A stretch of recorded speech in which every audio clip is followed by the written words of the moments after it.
সারা দেশের মানুষ, ধর্মপ্রাণ মুসলমান মানুষেরা এরা এবার সিদ্ধান্ত নিছে, আমরা সবই দেখেছি, এইবার সংসদে আর আমরা গায়ক ফায়ক নায়ক খেলোয়াড় দেখতে চাই না।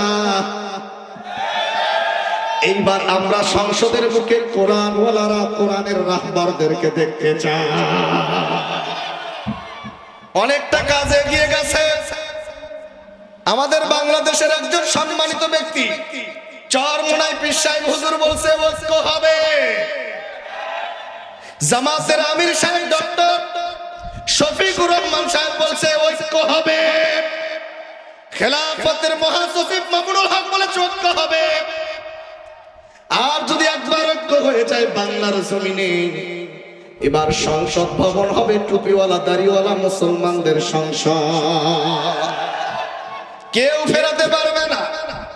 এই জন্য বাজার যে যেখানে আছেন, টুপি কার লম্বা কার বড় কার ছোট দেখার টাইম নাই, কার দাড়ি বড় কার দাড়ি ছোট দেখার টাইম নাই, কার পাঞ্জাবি বড় কার পাঞ্জাবি ছোট দেখার টাইম নাই, কে কোন দল করে দেখার টাইম নাই, কে কয় ওয়াক্ত নামাজ পড়ে পড়ল দেখার টাইম নাই।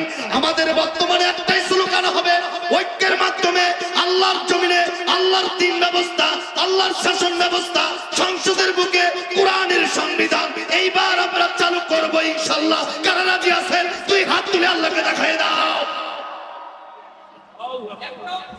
আল্লাহ তাআলা কবুল করুন, জোরে বলেন আমিন।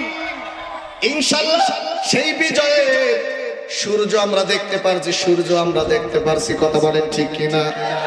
আমার বিশ্বাস এই দেশের মানুষগুলো 53টা বছর শুধু খোলা পানি শরবত খাইছে। আমাদেরকে কত ধোঁকা দিয়া দিয়া আমাদের অধিকার থেকে আমাদেরকে দূরে রাখা হয়েছিল।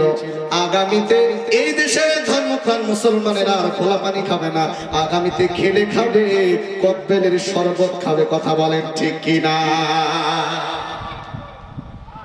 আমার ভাইরা, আমার বন্ধুগণ, খুব মনোযোগ দেন।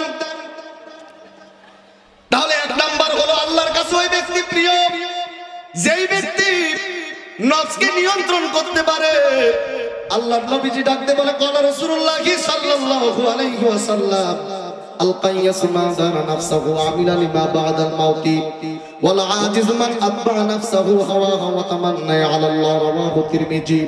রাসূল সাল্লাল্লাহু আলাইহি ওয়াসাল্লাম বলেন, যেই ব্যক্তি নিজের নফসকে নিয়ন্ত্রণ করে, মৃত্যুর পরবর্তী জীবনের জন্য কাজ করে, সেই হলো প্রকৃত দুনিয়াতে বুদ্ধিমান, আল্লাহর কাছে যোগ্য ব্যক্তি। জোরে কোন সুবহানাল্লাহ।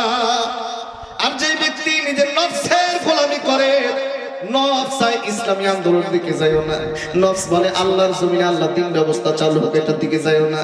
কারণ একমাত্র আল্লাহর জমিনে আল্লাহর দ্বীন ব্যবস্থা চালু হোক এটা চাইবে না তারাই, যারা দেখবেন দুর্নীতিবাজ, যারা দেখবেন সীমার অত্যাচারী, যারা স্বৈরাচার, তারাই কেবলমাত্র চাইবে না যে আল্লাহর জমিনে আল্লাহর দ্বীন ব্যবস্থা বাস্তবায়ন হোক।